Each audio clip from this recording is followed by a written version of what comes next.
आम्ही आता पोलीस आयुक्त श्री कर्णिकजी यांना भेटलो, त्यांच्याशी बोललो. माझ्यासोबत झाशीची राणी प्रतिष्ठानच्या रुपाली ठोंबरे, विद्या फाउंडेशनच्या संगीता अजित तिवारी, आमचे शिवसेना उद्धव बाळासाहेब ठाकरे पक्षाचे पदाधिकारी दत्ताजी गायकवाड, ऋषी वर्मा, आमच्या महिला पदाधिकारी स्वाती पाटील, असं आम्ही सगळेजण गेलेलो होतो. त्यांच्याशी बोललो. मात्र अडचण अशी आहे की त्यांनी फक्त पहिला FIR लिहून घेतलेला आहे. मात्र SIT FIRच्या 3 दिवस आधीच फॉर्म झालेली होती. त्यामुळे त्यांचं असं म्हणणं आहे की त्यांनी त्यांच्याकडे असणारं जे काही डॉक्युमेंटेशन आहे ते डॉक्युमेंटेशन SIT कडे वर्ग केलेलं आहे आणि IO सुद्धा तिकडे केलेले आहेत सूर्यवंशीची.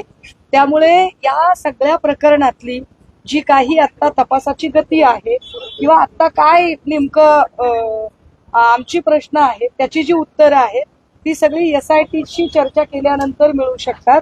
त्यामुळे आत्ता कदाचित मी आपल्याला इतकं काही ठोस सांगू शकणार नाही. आत्ता प्राईम फेजला फक्त आमचं त्यांच्याशी अतिशय प्राथमिक बोलणं झालेलं आहे आणि त्या प्राथमिक बोलण्यात एवढीच गोष्ट कळलेली आहे की तपास सगळा SIT कडे वर्ग केल्यामुळे त्यांना त्याच्यावर काहीही भाष्य करता येणार नाही. सो बेटर वे की आधी SITला आम्ही जरा भेटून देतो, बोलतो आणि मग आपल्याशी परत एकदा बोलतो. नाही, मुळामध्ये सुषमाताईंनी सांगितल्याप्रमाणे खरात ज्याच्यात आरोपी आहे तो गुन्हा नाशिक शहरने दाखल केलेला असून तातडीने तो तपास SIT कडे गेलेला आहे. आम्ही मागणी केलेली आहे, म्हणजे झाशीची राणी प्रतिष्ठानच्या वतीने मी मागणी केलेली आहे की राज्य महिला आयोगाच्या अध्यक्षा यांना तात्काळ आपण अटक केली पाहिजे. त्यांचा सातत्याने शिर्डीमध्ये आणि आर्वीमध्ये जो काही खरात आणि त्या इतरांवर गुन्हा दाखल केला तो गुन्हा दाखल करण्यासाठीची पुष्टी किंवा तो गुन्हा दाखल करण्याचा दबाव रुपाली चाकणकर ज्या माजी राज्य महिला आयोग अध्यक्ष त्यांनी केला होता.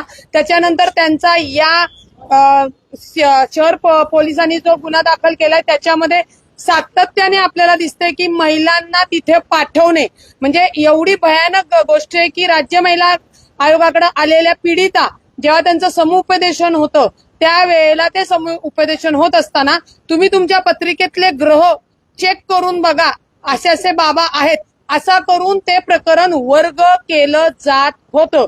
त्याच्यामुळे शहर पोलिसांनी जरी प्रकरण SIT कडे दिलं असेल तरी यांच्याकडेही आम्ही कायदेशीर पद्धतीने निवेदन दिले की रुपाली चाकणकर यांना तातडीने अटक झाली पाहिजे आणि पुणे शहरामध्ये जे काही लोक आले होते, ज्यांनी कुठल्या सामाजिक कार्यकर्त्याला भेटले होते, ते प्रकरण का दाबलं गेलं, त्याच्यामध्ये किती आर्थिक देवाणघेवाण झाली याही तपासात गोष्टी येणं गरजेचं आहे आणि त्यांनाही गुन्ह्यात दाखल आरोपी करणं गरजेचं आहे. ज्यांना पाठवलं त्या महिला भेटल्या, ज्यांना पाठवलं तुम्हाला सांगते हे बोंधू बाबा प्रकरण जेव्हापासून झालेलं आहे तेव्हापासून महिलांच्या पीडितांचे फोन येत आहेत. त्याच्यामुळे त्यांचं नाव डिस्क्लोज करणं, त्यांची ओळख न देणे या गोष्टी महत्वाच्या आहेत. जे समोर पुरावे आलेले आहेत, जी परिस्थिती आली आहे त्याच्यानुसार ते रॅकेट स्वतः रुपाली चाकणकर चालवत आहे ह्या परिस्थितीवरनं प्राथमिक दर्शवते.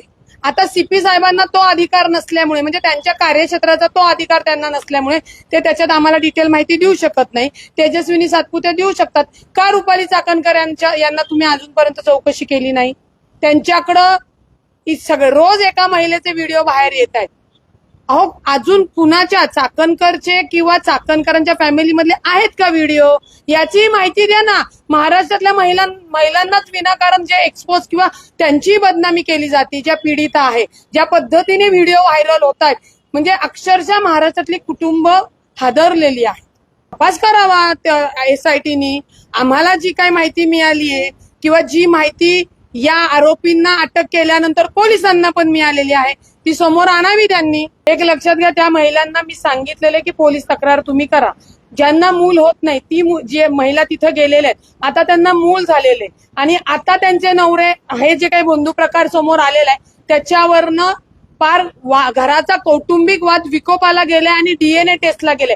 आपण समजतो कायदेशीर पद्धतीने न्याय मिळाला पाहिजे, पण हे होत असताना अनेक कुटुंब बर्बाद होत आहेत आणि त्याला जबाबदार हा बोंधू बाबा आणि अनुषंगाने राज्य महिला आयोगाच्या माजी अध्यक्ष आहेत. त्याच्यामुळे त्या महिलांची जोपर्यंत तयारी होत नाही पोलीस स्टेशनला तक्रार करायची मी त्यांना फोर्स करू शकत नाही. ज्यावेळी त्यांची मानसिक तयारी होईल, त्यांना चांगलं वातावरण वाटेल किंवा विश्वास वाटेल, तेव्हाच त्या महिला बाहेर पडणार आहे. आणि मी राजकारणासाठी किंवा याच्यामध्ये सांगण्यासाठी एखाद्या महिलेला इन्सेस करायला, फोर्स करायला कायद्याने ते योग्य नाही. आता राज्य महिला आयोगाकडे ज्या काही तक्रारी आलेल्या आहेत तोही डेटा एसआयटीला घेणं क्रमप्राप्त आहे आणि किती पाठवले. हे जेवढे व्हिडिओ दिसत आहेत ना तुम्हाला, जेवढे व्हिडिओ आक्षेपार्थ असतील त्या सगळ्या महिलांनी राज्य महिला आयोगाकडे तक्रार केली. तुम्हाला अत्यंत जबाबदारीने सांगते, पोलिसांकडे फार उशिरा आलेले व्हिडिओ, फार उशिरा आलेत. आधीच तो जो कोणी खरा त्याला ब्लॅकमेल करणारा माणूस आहे, ऑलरेडी सोशल मीडियावर इतर महाराष्ट्रामध्ये एक पेनड्राईव्ह नाही अनेक पेनड्राईव्ह सगळीकडे पोहोचलेले आहेत. जर स्वतः तृप्ती देसाई, हे बघा, गुन्हा दाखल झाल्यानंतर, बंधूबाबाचा गुन्हा दाखल झाल्यानंतर आम्ही बोलायला लागलो, आम्हाला जेव्हा तुम्ही लोकांनी समोर आणलं मीडियाच्या माध्यमातून.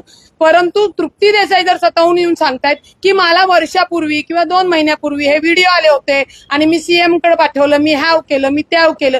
जर त्याच वेळी एफआयआर झाली असती तर दिवसाला 2 आपण बघू अशा 150 महिला अत्याचारापासून वाचल्या असत्या. ती एफआयआर का नाही झाली?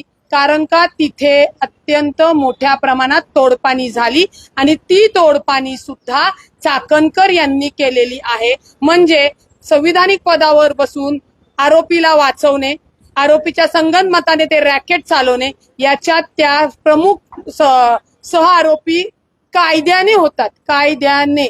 त्याच्यामुळे त्यांना अटक करून पुढचा तपास करणं गरजेचं. हे जे प्रकरणात ज्या सामील आहेत रुपाली चाकणकर, त्यांनी ही तोडपाणी केली की खरातावर गुन्हा दाखल होऊ नये, ते प्रकरण उघडीस येऊ नये. ज्यांच्याकडे हे व्हिडिओ गेले त्यांच्यासोबत आर्थिक उलाढालाची तोडपाणी करण्यात आली. साधा सिंपल विषय. आणि तो किती कोट्यांमध्ये आहे ते एसआयटीने त्याचा तपास करून आपल्यासमोर ठेवावं.